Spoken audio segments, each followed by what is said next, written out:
Today, I'm going to destroy the watch collection of one of the most scary and dangerous men I've ever seen in real life. It's actually going to scare the bollocks out of me. Let's go! Joe, thank you so much for having me, man. Thank you, man. Welcome to Florida. Absolute living legend. A man that shaped the sport, brought wrestling to another level. First of all, I was a wee bit scared because you do look like a very scary man, but then in real life, you're actually the nicest man. We had some good conversations about life. I appreciate you. Well, I think it's nice to be nice. Thank God. You know, I've been battle tested over the years. I've been an athlete. I've been a knucklehead with my family. So we've been able to sharpen the iron on each other. But I honestly hadn't been in too many real life fights, and I think it is because of that.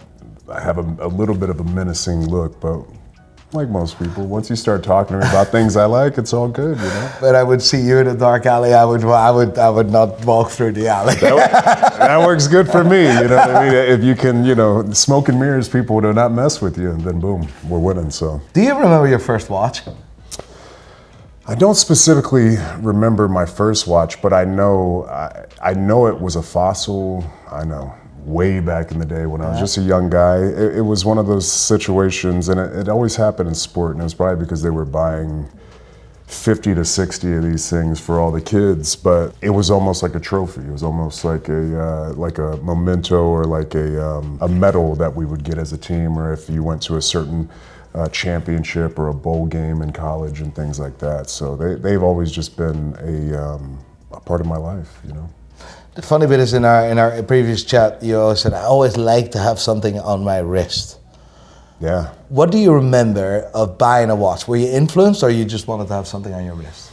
I think it was a bit of both. I think like most young lads, were highly influenceable. So I'm sure I saw somebody that I admired, or somebody in a place where, and whether I knew what the watch was, what brand or how expensive it was, I had no clue. But I think it was just one of those situations of the way it made me look at somebody, and then also once I started wearing them, no matter how expensive they are, the way they make me feel. Yeah. And I think that's important. Is you shouldn't ever, I definitely wouldn't get into the luxury watch game based off of what other people think. It's got to be something that resonates with you. It's got to be something that makes you feel good. There's got to be either a mental, emotional, or physical attachment to these things. I wouldn't just get them to just get them. But was that also back in the day for you a thing? You got your first paycheck. It's actually quite a direct question what I'm going to ask you, but I asked that to someone else about a week ago, and I think it's very intriguing. But do you remember when you spent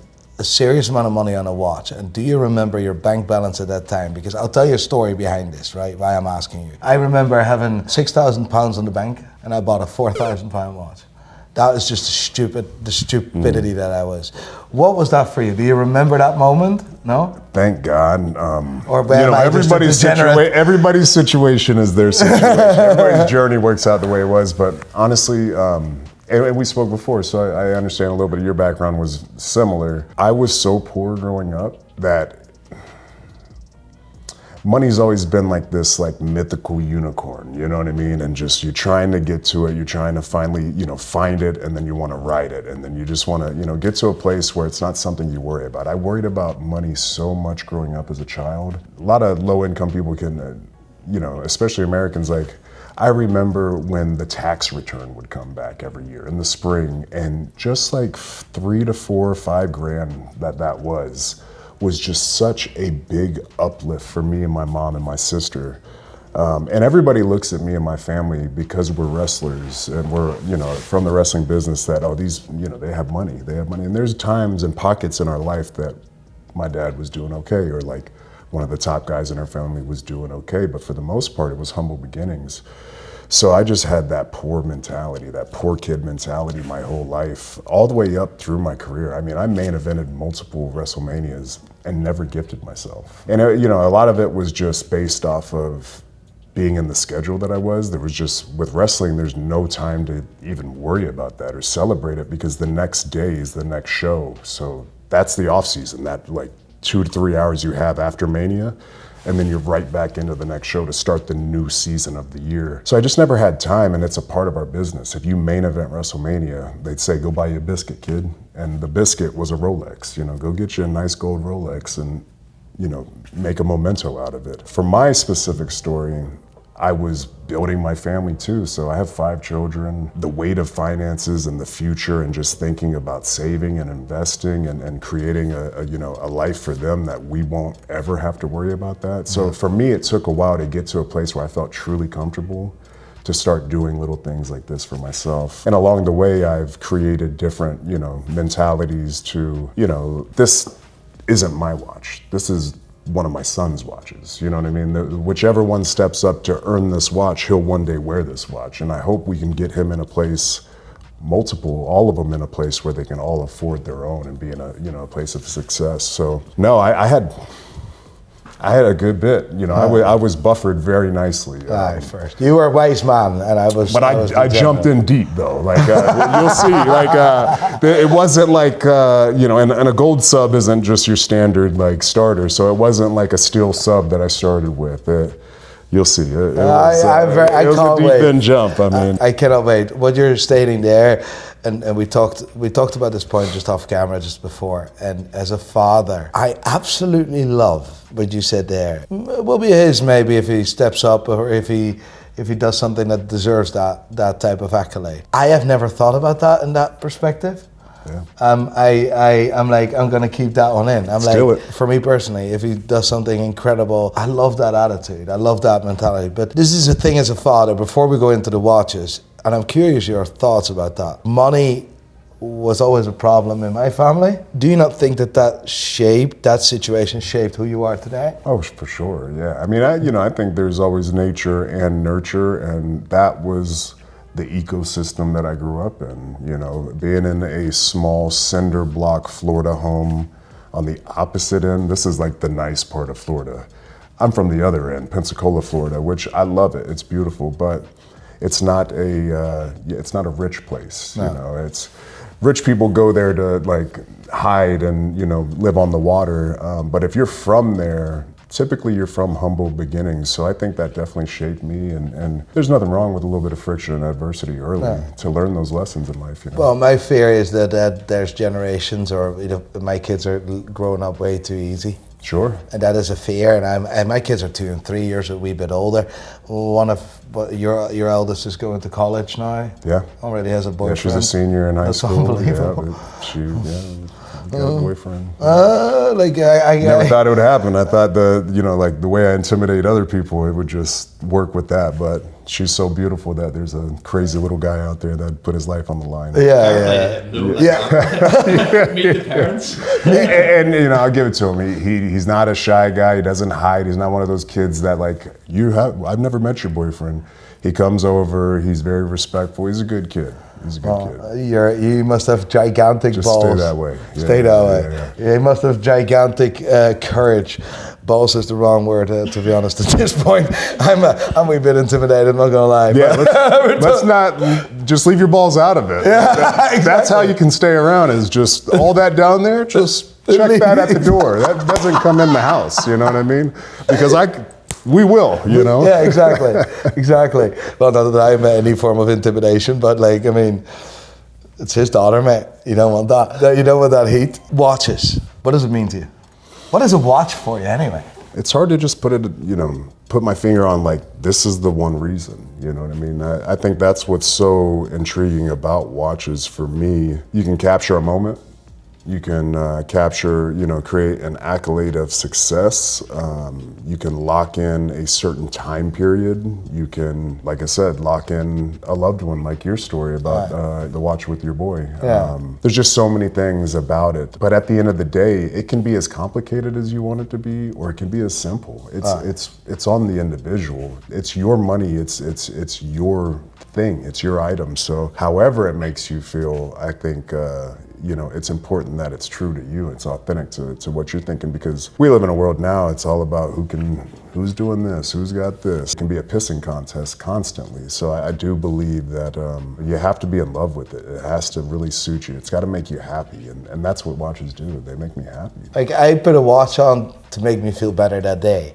And actually, I'm quite stupid. I don't know if you have that, but I'm like, I want to wear that watch today. So I'm actually gonna match my outfit to my watch. Have you ever done that, or am I just that only sicko?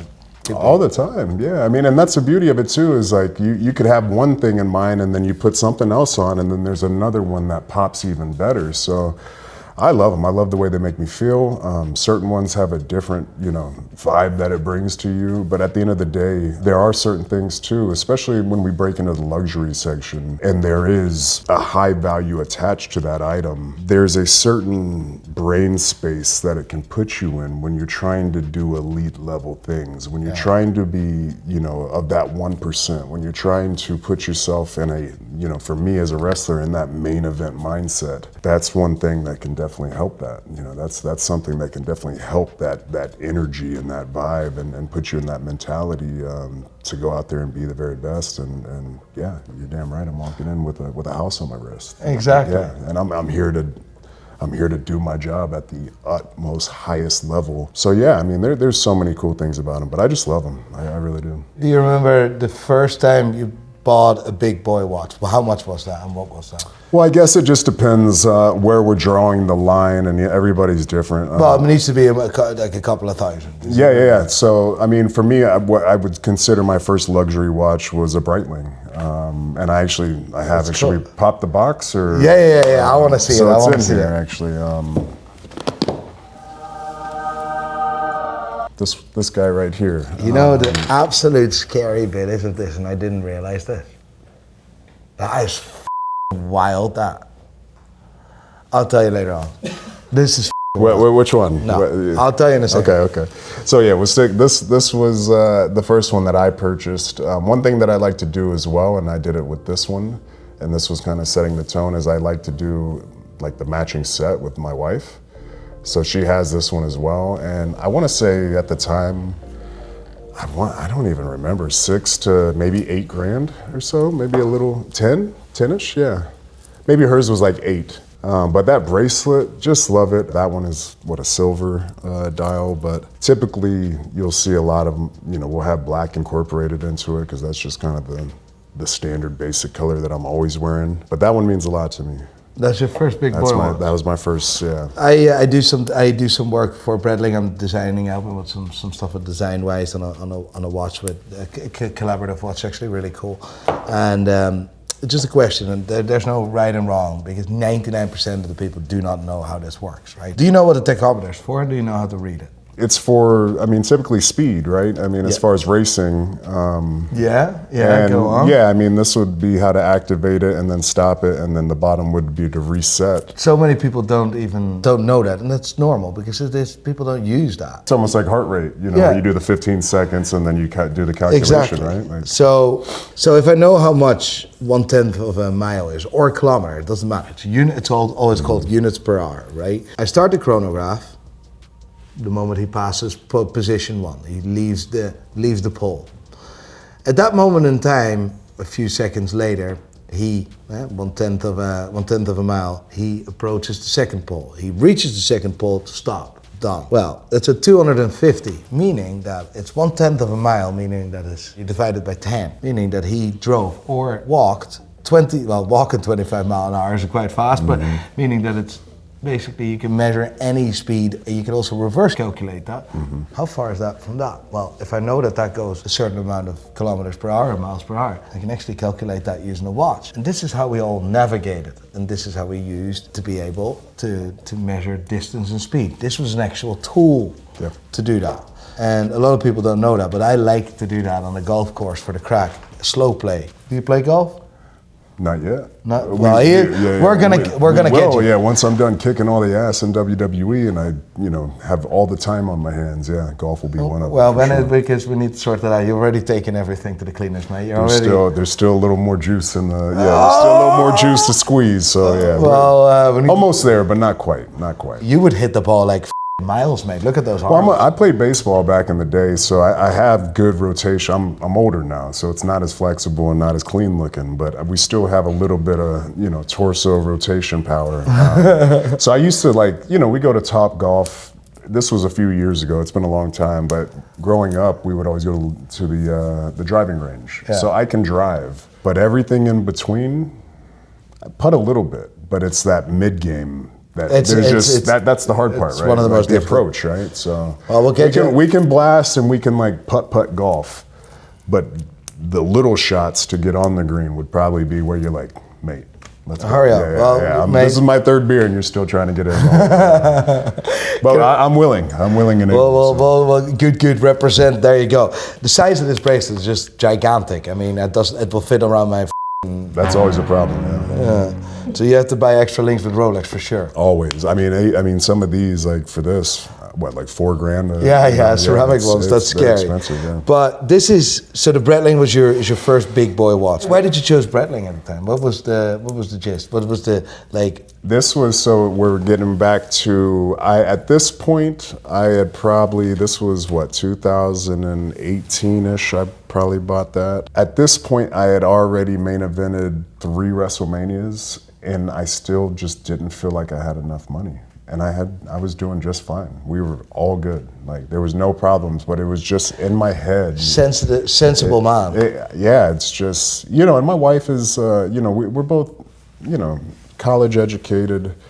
But one thing, that we've just always done well is not moving outside of our means. And then also not always, it took a long time to get to this point where I had extra and had like showcased abundance, because at the end of the day, I'm just a guy from a small beach town and like a little redneck portion of Florida. I just wasn't exposed to like, if I lived down here my whole life, then it may have nurtured me a little bit differently. But where I'm from, it was just big trucks, hunting, fishing, a real country, rural style of life. What music do you listen to? A little bit of everything. It's kind of like the watches, like this just looked good to me. Yeah. To get back to the original question, I just loved the way that looked, but I also loved the idea, because Rolex at the time was still like, oh man, we're getting 15 to 20, that's another 5, another 10 grand, and at the time that was just blowing my mind, So it was just one of those kind of happy mediums of like, I love this watch. They're telling me, this is a really good watch, and it's, I don't know if it's Rolex level, but it's up in that tier, you know what I mean? And Breitling is gigantic, is massively important. I love Breitling, yeah. I mean, in 2018, funny enough, they were bought by the Chinese CVC Capital, and CEO of IWC joined and took roams of Breitling. I am a big fan of George Kern. George is a great guy, extremely ruthless to be honest, but that's what Breitling needed, because Breitling was dead to water in 2018, 2019. He turned it around, and he's done the same with IWC back in the day. And I think Breitling's journey is one way and one way only. They recently acquired Universal Genève. That is another watch brand which I don't blame you if you don't know about that, because that's niche of the niche, to be honest. But they're going to make a big launch during Watches and Wonders, which is the biggest show in the watch industry, this April. The brand is back on track, but I remember Breitling was like the biggest brand in America. We're talking about the aerospace, we're talking about the emergency, we're talking about Navitimer, Chronomap, really cool stuff. And actually the Super Ocean, which this is an iteration of, was one of the most important watches in the industry. Rolex is on a different league. There's nothing comparable with Rolex. Simple as. Rolex is the one brand that shaped the industry how it is today. That is unbeatable. Not even Patek can do that. Nobody can. Yeah. And nobody will. But Breitling, it's the daddy. It has a vast history, and that's something, it's in a weird way. It's kind of, this is a weird analogy, but it might play a little bit. With the history and the legacy of each of these brands, it was almost like when I went to Georgia Tech, my college, when I was trying to pick the school I wanted to go to. That's what really made me gravitate to Georgia Tech. The Institute of Georgia Tech is that there was history there, there was legacy, there was like a membership that by going here, I'm now in the club, Yeah. And these watches do that. 2018, which is 7 years ago, so you were 33, 34 when you bought that. Yeah. First big boy watch at 34, I respect that. Yeah, I was a degenerate at a wee bit. I bought my Omega Speedmaster at the airport with $6,000 on my bank account. I had to sell that watch about 6 months after, because I couldn't afford it, simple as. And that's how I kind of blacked my way through life. I just done it. I just felt like, someone said this to me, and I still use that justification for stupid stuff. I rather regret the things I've done that I haven't done. So basically, I just do stupid to buy stupid stuff. It's really mad. Put yourself in a position to have to work out of it. I get Well, that. the funny thing is nowadays, I've had my fair share of struggles recently, but like that's normal. That shapes us, right? I'm a different person now than I was when I started YouTube journey or when I started my company and when I done a different person now. I have the same hunger, but I have the patience. Yeah. I don't need to rush. And I thought that watches, I wanted to have this Rolex and I wanted to be flashy. I wanted to walk into the room. People know, like, this is pure insecurity. It is what it is. I wanted to have the daddy watch because I felt like I needed to be respected and a watch would create that respect or something, which is completely wrong, by the way. Just don't be that guy. I have done that. Well, if I wasn't that guy, I wouldn't be in the position that I'm now. So it's the journey that matters. But nowadays, I just walk into a room and I genuinely can wear a Casio. I don't care. When I walk into the room, people know. When you walk into a room, people are like... When it's a wee bit less with me because I'm less cool. I'm just a nerd. I'm the watch guy now. I've earned those stripes. I'm not being ridiculed anymore because the ridicule was the majority of my life, and now I'm being celebrated for the watches. So I resonate with that very, very much. And I just took too many risks in my life that I'm not doing it anymore. I'm not doing stupid stuff anymore. That's a part of being a male. You know what I mean? It's a part of being a guy. Sometimes we have to touch that hot stove multiple times to realize that, God damn, that's an old scar too. It burnt me the first time and I didn't even realize it. So it's one of those things. We all go through our learning, growing pains and learn from these things. But when was the last time you bought a watch for someone? Did you buy your parents a watch? Actually, when's this coming out? I don't know yet. It's okay. Well, yeah, I mean, I always buy for my wife. It's something that I like to keep her in. And then I've also bought for my mom. I just bought for Mario as well for his birthday this year. What did you buy? A Gold Speedy, the new Gold Speedy. No way. Yeah. We both loved it. And I love Speedmasters. I love gold. And can't tell too much in this portion of it, but that's kind of one of the sector. I love a good gold wristwatch. I really do. Yeah, I should have worn. But they all play. They all do their own thing. I mean, titanium is something that I'm infatuated with as well. The ceramic, there we go. Yeah, don't. Stay there. No, motivate me. Yeah, that's what I love too. Is you see some things you've never seen before, and it's an incredibly motivating situation. That's legit. I'll show you two things, right? I'll show you the rest as well. This is cool. You know the designer of this one? Ever heard of him? The guy that designed this watch. Does he go by the name of Nico Leonard? No. I wish. His name. He also designed this. So his name is Gerald Genta, right? But Patek Philippe would have been dead to the water. So Patek would be dead to the water if it wasn't for Czapek. And oh my God, Patek hates Czapek. I mean, it's actually hilarious. But it was Patek and Czapek, Mr. Philippe Czapek. I think this is in any sports watch the most beautiful module you'll ever see in your life. That's a beautiful movement. Like, that's cool. That's a gold watch. It's a wee bit dirty, and that's the watch I wore the most in 2025. But we're gonna go gold here, so I'm like... Yeah, and then you just get into like the intricacies of it. Yeah. But now visualize a man... mechanics, A man making that and putting that all together and making sure it's all working. That actually tracks the time. That's insane. How is that even possible? And then they pull it apart and do it again, right? Yeah, Also, service. How cool is that? That's beautiful. And I love it too, because you've worn it, Oh, yeah, You can see the miles on it. I love that. Yeah, I wore that every day. Some of them, there's a couple that haven't. Like, that watch is like pristine, mate.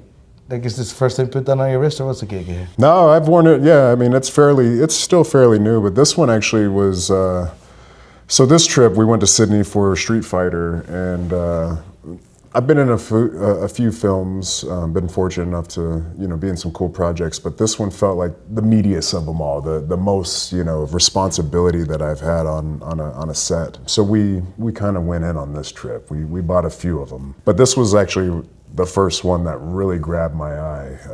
And just when I put it on, when I first saw it, I was like, it's a sub, a lot of people have these, but when I just put it on, and then you do that full-length mirror, you know what I mean? And it's just... I look like Is this that daddy. thing home? Yes, Yeah. I Like, are you mine? So that's a wee bit of history, basically. So they say Patek. Yeah. And then it became Patek Philippe, and now Patek is trying to erase the history. For me personally, I just love stories, history, mate. This is just an object that looks expensive. But the reason why it is expensive is not just the metals. It will last a lifetime and beyond. I want my son to have this watch because I wore this so much. Yeah. Simple as a luxury watch. I bought it back in the day as a flex. Nowadays, I'm like, there's a story behind that. Mm-hmm. There's a story behind one of the watches you have in your box, actually. That's why I was like, what the unbelievable, because that is actually crazy. We'll go deeper into that. What was your next watch? The State Just here, the two-tone. That was where you were ready, saying, okay, I can splash a watch. I can splash money on a watch. I didn't. My wife did. No. And that Even was better. kind of, yeah, so that was, she gifted that to me in 2020. It was either 2020 or 21 for Christmas. And that was kind of the first, you're in the big leagues now. But this one will always mean the most to me, for sure. And multiple of them. This one means quite a bit. This one, when we get to it next, has great meaning too. Especially when they're from friends or loved ones, that there's something about that. When a watch as a gift, for me at least, is just something that will tug on my heartstrings for sure. It's a memory, it's an accolade. It's my mom and dad never had money, and I wanted a watch just in case something happened to them. And this was 2019. We went on a cruise, and my dad wanted to buy. Federico thought it's great, but he wanted to buy. It's like that was in his budget. I'm like, it's not about the money, Dad, but I want that watch to be there when you're not there anymore. So there's not much option other than, for example, a Rolex. And I was like, if it's the money, I'll put some money towards that. If he's like, he refused that. He didn't want that. And we made a stop in Santorini, which is an island, a Greek island. Mm-hmm. We went to the Rolex dealer, and they're simple white dial, Oyster Perpetual, and I still have that watch. 2018 it was actually. The card is actually Nico. It says Nico Leonard 2018, and I was like, that meant everything to me. My parents are still alive, are still with us, very fortunately. I just miss attaching stories to watches. I didn't grow up like that. All I want for the future is doing that for my kids. Yeah, the bonds too. I mean, there's like camaraderie. It's like anything that, like, when you have a shared interest with someone, it just makes it so much easier to talk to them and to do a deep dive with them. It's one of those things, I think, it's my little friend group, but we're also business partners. And, when we travel to go do our job, it's something that we can bond about. It's something that we can enjoy together as men. Something, obviously, it can cost a pretty penny, but it's good, clean, safe fun. You know what I mean? Whenever we had our first bit of success with YouTube, I gave him a Rolex Datejust. He didn't have a where's the thing? I'm actually embarrassed. Bald wrist right there. Like, right. It's always, no, it's a bald wrist because he recently had made the decision to buy, who was it again that had that watch? Timothy Chalamet. Timothy Chalamet, right? Oh, I think unbelievable I saw guy, that right? yeah. Wears the ladies' watch, right? And I just come on now. I did it out of spite. Yeah, so it was like a rebellious child. So he just bought that ladies' watch. And I know he has it with him because I saw it lying somewhere in the house. So he bought a ladies' Cartier because he thinks it's the best thing in the world because Timothy Chalamet wore it. So that's quite funny. But I bought him a Rolex with when was it? 1 million subscribers or something? No, it was November 2021. And that's a long time ago. And I still haven't seen you wear it. You sold that thing, didn't you? Nope. You sold it, you pawned it, you kid. No, I wear it. He did. Special occasions I wear. He did. For me, that is attachment, right? So I want people to have a memory, right, with me and whatever. Watches is something so personal, it's scary. You wear that watch, it reminds you of either that person, family, moments, achievements, and that is watches for me. I'm right there with you, yeah. That means everything. I'm going to show you something absolutely nuts. Something absolutely nuts. And I want to hear what I want you to be dead honest, right? Dead honest. Okay. This is nuts, right? You got one in there? You got the same one in there? No. That's different. Feel that. Don't even look at it. Yeah. How crazy is that? That's absolutely beautiful. That's a minute repeater. Oh my God. This is not normal. This is piece unique. This is commissioned for someone very important. Absolutely. Yeah, he's gonna. What do you think of this? I would rock that. Yeah, for sure. Yeah, that's beautiful. Now, this watch was commissioned by the King of Oman. This is 101. That's beautiful. One of the biggest watch collectors out there. I managed the acquisition of this piece, and it was delivered to me about an hour ago. Like, how crazy is that? That was made for the King of Oman, 101. Minute repeater, full factory set, full no bollocks. Even too, like in this moment that I'm having right now, this is not my watch. It's not gonna be my watch. But just to have the opportunity to hold it, to cool. see it in real life, I don't know, maybe I'm just a dumb boy, but like. Well, dumb or not, we boy also not, so. I enjoy it, and it's just, it makes you feel a certain way when you just see something so magnificent. Like, what's going on here?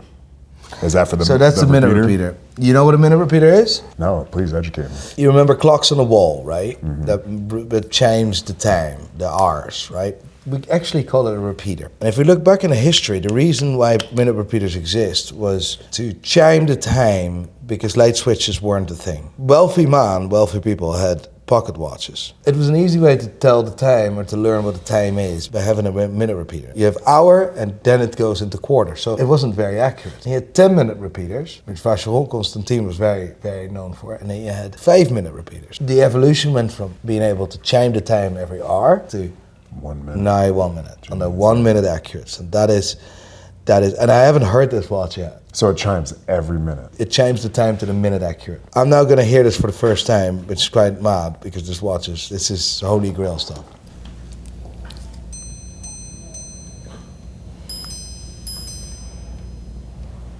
And that is exactly 3:30. So 3 hours, cool. 2 quarters. 3 hours, 2 quarters. And if it then is a minute, there's one more different chime you hear. Interesting. That's the first time I actually hear about that. That's crazy. I didn't plan this in this video, but I'm like, holy f, that sounds good. Yeah, that's the first time I hear it. That's awesome. Thank you. Platinum usually doesn't sound very well in a minute repeater. It's usually white gold. Because of the density of platinum being 11 times denser than gold, it is a wee bit more hard. But I want to hear this one more time because there's a minute. Oh yeah, please. Quarter, minute. That's crazy, man. That is cool. And back in the day, this is in wristwatch. We don't need that, and we have light switches nowadays, luckily. But back in the day, that was the way people told the time. You're in the evening, night, you can't see shit. You're lying in bed, you want to know what time it is. You see what I mean? It's really random, but I'm actually really happy I was able to show that because I was really happy to see that actually. But enough about my watches. Your wife bought you a Datejust. What was the occasion that she bought you that watch? That was for Christmas. That was a Christmas gift. And you weren't aware of anything?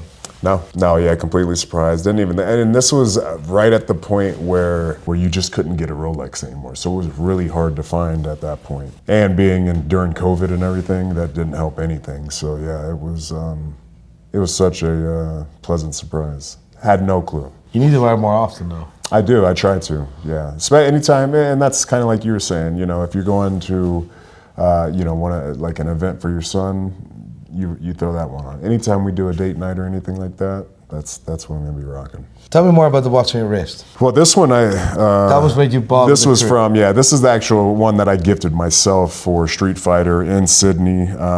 We stayed at the Crown Tower, and they had a Rolex.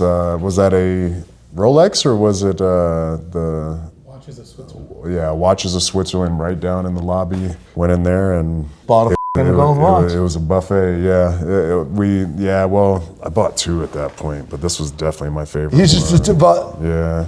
He bought 6 of them apparently. Well, see, I told you, I've main evented. You take care of people, I'm going on 11 main events, so we had to kind of speed track a little bit. And I did such a deep dive. So last year at WrestleMania, that was my 10th main event. So all-time record holder. No one's main evented more WrestleManias than me, and that's when we went with the deep end here. Well, before we go into that, like, what is there still to achieve for you then? You've done it all. Like, you want to come and just play golf with me? No. There's some days when I'm trying to get back into that, elite level fitness or mindset, there are some days that I think to myself, why am I doing this? But I am quickly reminded that kind of like there's a watch sickness, there's just a content sickness. I'm just not ready yet. I feel like I still have more. I'm very happy with what I've done over the past few years, and I could hang my hat on that, but I know I still have more to offer. There's not any accolade that I can win in wrestling now, but I can take a championship and then showcase what happens to a championship when you put it on a megastar. And that's my goal, is to showcase the difference between when I have a title and when everybody else has one. There's a difference between when I hold a championship and the rest That's of the what a leader cast. does. He brings his team to that's what.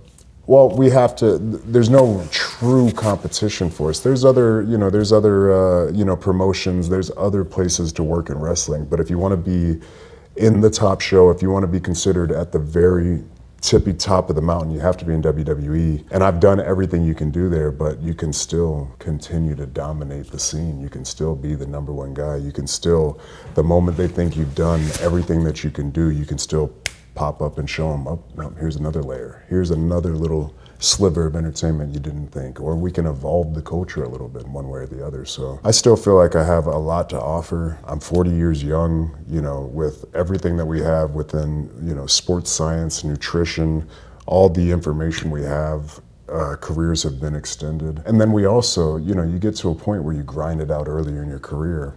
And then once you get towards the back end, that equity kicks in. Yeah. And then you get into a different ballpark as far as finances, and I'm not going to leave the park now. You know what I mean?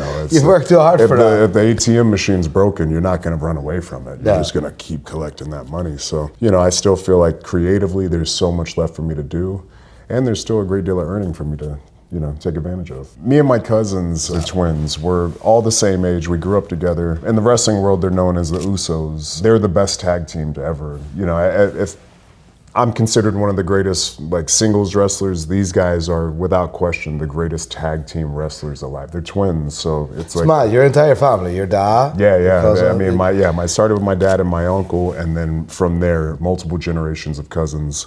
First cousins that were in it, and then eventually me and also The Rock, am I correct? Yeah, well, he's like another extension of the family as well, where it all forms into one family tree. He was married in Snowbound, no? Well, some kind of, but also his grandfather was best friends with my grandfather, and then also one of my uncles as well.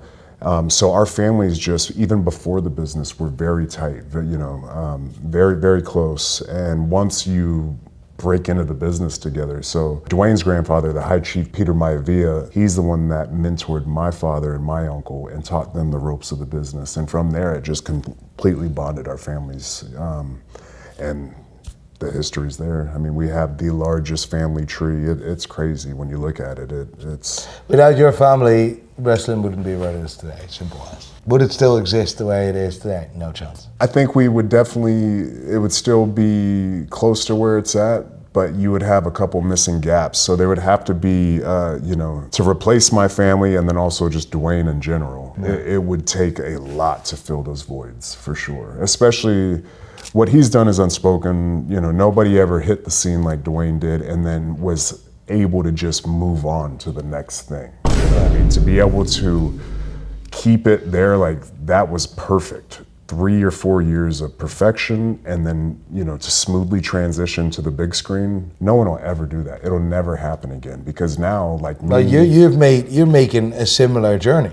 I am, but my timeline, I've stayed in wrestling far longer than, no one's ever just been white hot in 2 years, and then 2 years later, now they're the biggest box office draw. No one's ever done that. It just won't happen again because the template's different. It started with John Cena going with longevity. Can you be on top for 10 years?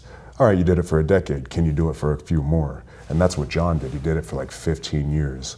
I've done it now for, depending on where you start my time, technically I've been main eventing WrestleMania since 2015. So I've had other, great superstars in the roster at the same time. We've had John Cena's, we've had Brock Lesnar's, we've had Randy Orton's, really big names where it's a team effort. But I was built on the top of the card. So that's 11 years now of being on top or being right around it. So that's a long body of work. It's completely different. Yeah, I hope to one day be able to fully transition and use all the skills and tools that I've learned in wrestling. But the way Dwayne did it was just unlike anything. And now, you know how it is. It's a, what have you done for me lately? You know, today's an audition for next week. And there's so many facets of entertainment. 20 years ago, I don't know if your shtick would have made it, but now there's so many, now I can just deep dive with you. My shtick shouldn't even be made at this time, you see what I mean? But you're authentic. And you're doing what you love, and it translates to the screen. And I think that's the most important thing, is when people see, and that's when it gets seamless. That's when it's like, there's no bullshit. This is what it is. It's greatness, because you have to have that level of passion, that level of commitment. It's the 10,000 hour rule. That's where we're at now. It took me 10,000 hours to get to the point I'm at now. I don't want to just leave all that work. I want to continue to capitalize on it. So, but it takes a long time. For me personally, it is absolutely ridiculous that I am in the position that I'm in. I'm extremely lucky and fortunate. We're very lucky to do what we love every single day. And I think for you, it's a wee bit different. You still have to make those gym sacrifices. Well, you're getting into it. I don't know if in about a year's time, mate, Joe and me, right, bulking up. You see what I mean? He's gonna have a washboard abdomen. He's gonna just be ripping it. You know what I mean? You're gonna see his abs. How much do you weigh? You're gonna see his serratus through his shirt.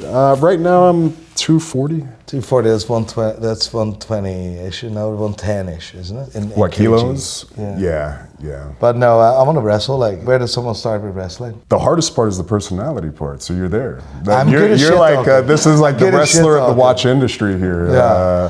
Who's the brother that's with Mr. Wonderful all the time? Teddy. All these other guys, you'll smash them. They're all like meek and like just kind of quiet. You go big. You have a big personality. So watch normally by nerds, right? You see what I mean? And I'm a wee bit different nerd. But that's why it works for you. You know what I mean? And you bring the passion and the charisma. You're not scared to have a little bit of fun, have some banter, which is great. You know what I mean? That's what it's all about. And I think that's why you've caught on, and that's why you have the fan base and the support system that you do. It is. And that's why you found the success that you have, is because you're into it and you're authentic about it, man. And it's insane.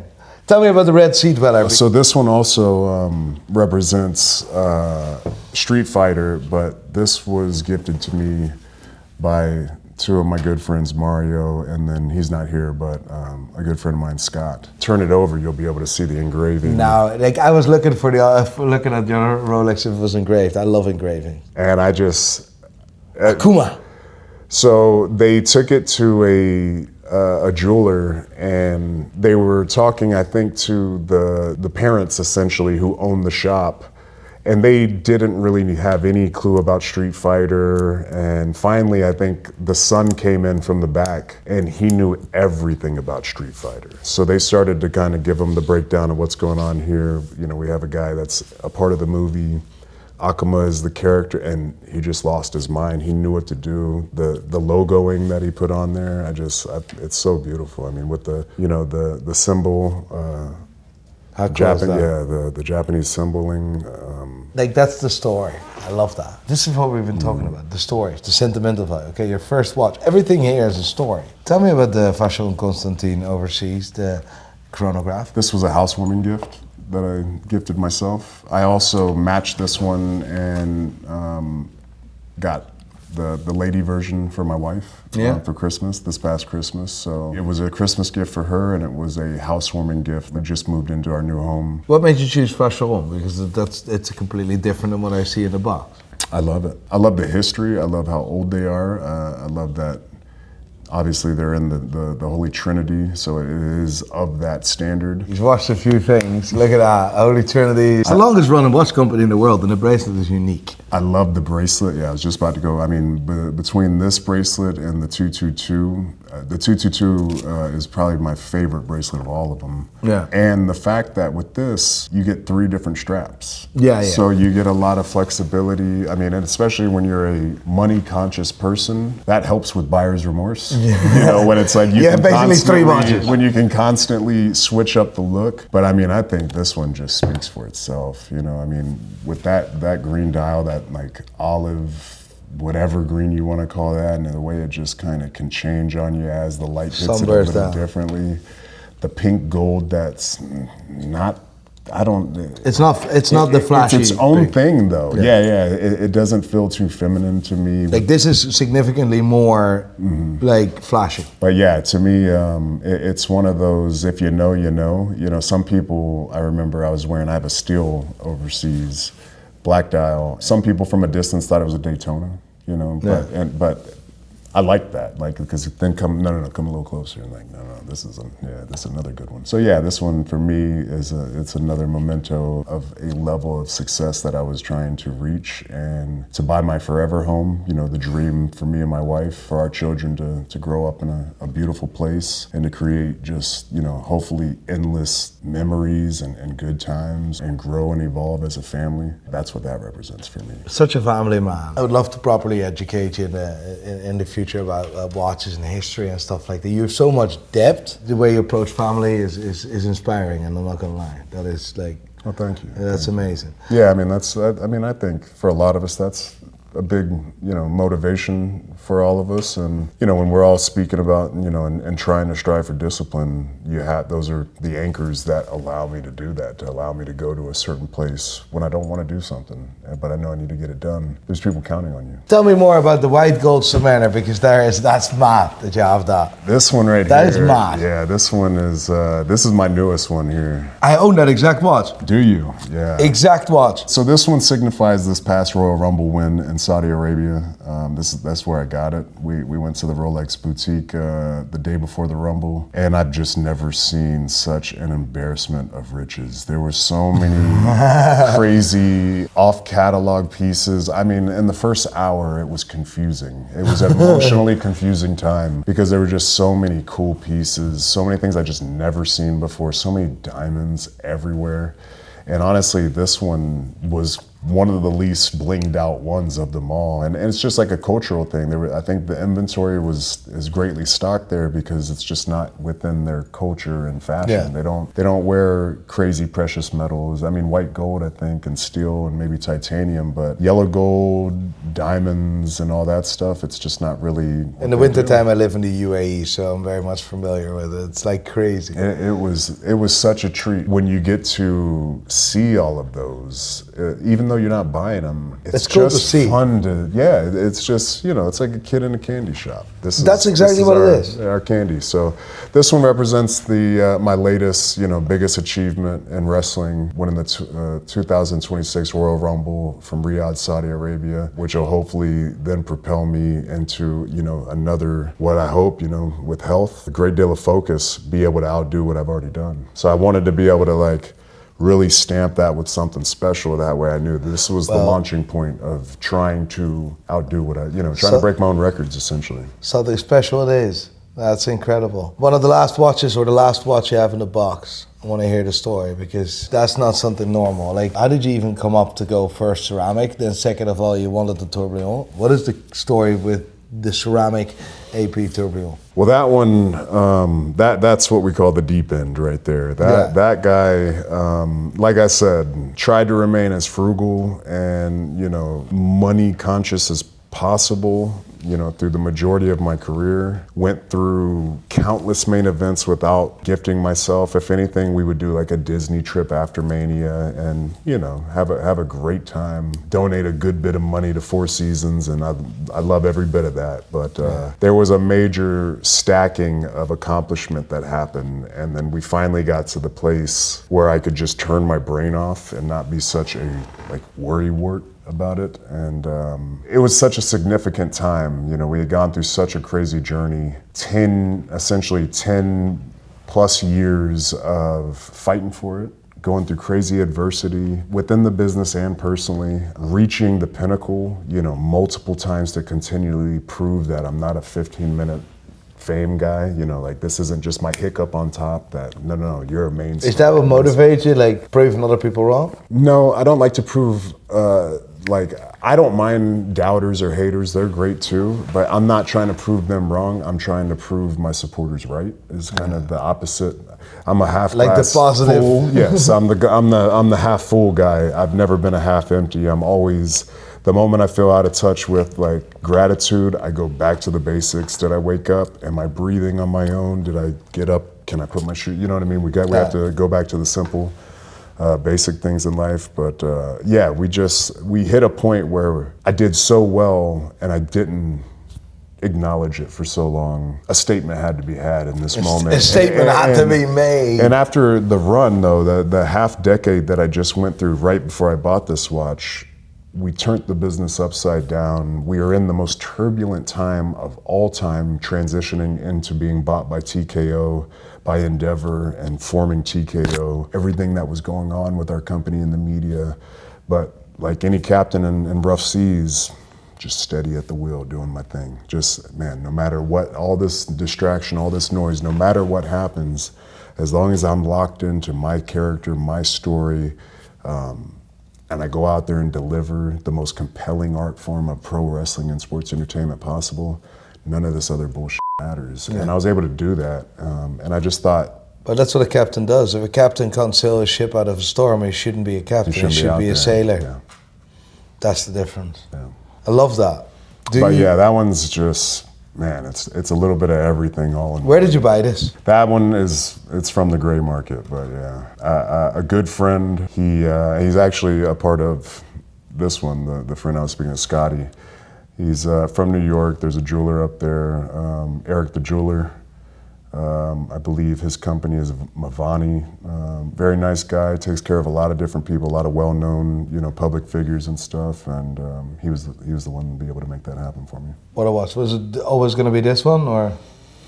Yeah, I mean, they were showing me all kinds of stuff, all the RMs, everything was in a black, you know, like you haven't really seen before. That's what we were like. I wanted a black watch. I didn't even know they did ceramic, and that was a big thing. And that was still very green in my education for you know, timepieces, but had no clue what I was truly getting myself into. I just knew I wanted a heavy hitter. Well, you succeeded in that. I brought a box with watches, right? If you look at all these watches, right, what is the most you? Stand up real quick. What is the most me? That's a tough one, man. I see a few of them that feel like me. No, I mean, with the story behind this and just the exclusivity of that is crazy. I mean, Patek is where I would like to go. Is that your next journey, Patek? I would like to, you know, fill that gap. By the looks of them, I'd probably go with that RM. That RM is the daddy, isn't it? What is that? RM 6501. Feel this. Oh, like, my God. They feel fantastic on the wrist. This is, and what kind of? This is quartz NTPT, which is a carbon. I mean, that is crazy. That is beautiful. This guy, yeah. These are all big brands, right? Yeah, I'm gonna show you. These are. I want to show you something of a brand that you've probably never heard of, but this is actually really crazy. I want to ask you. That's beautiful. Feel that and see if you can guess what the metal is. Wow. Like a tungsten or something like that, like titanium. It looks almost like a titanium, but it feels heavy. I have no clue. This is the first ever fully 100% tantalum watch, which is a significantly, extremely 10 times more difficult metal than platinum to work with. And this small brand, Atelier Wen, which I think is absolutely amazing, they started as a Kickstarter. They represent a lot of what I say, fighting adversity. They beat every big brand. Every single big brand, billion-dollar brand, with just doing it with the tantalum. AP has made a tantalum watch, but not with a tantalum bracelet. This is one of the most difficult things I've ever created. Tantalum? Yeah. I never heard of that. It's one of the craziest metals in the world. You heard of that? Tantalum? Yeah, it's almost like Put that on your, feel that. That's proper heft. I can't get it. Is there like a There micro? There should be. Holy f***. Yeah, I have an 8-inch wrist. Oh, it's not the wrist that matters, it's the hand. And then my hand is a bit of a, you know, it's a bit of a unit. meat hook here. That's yeah, a unit, to man. get over that guy. Like looking at that, that's absolutely f***. I love that. That's a beautiful watch. The dial, the hour markers too, the font on it. You bought someone a watch in the family, I think. Multiple for my wife. I have one on reserve for my mom. I was going to give it to her for Christmas, but I just wasn't able to get down there to be with them this Christmas. So I think I'll gift it to her at WrestleMania here coming up. So you bring your mom to WrestleMania? Oh yeah. Well, last year we did. I mean, it was a little excessive, to be honest.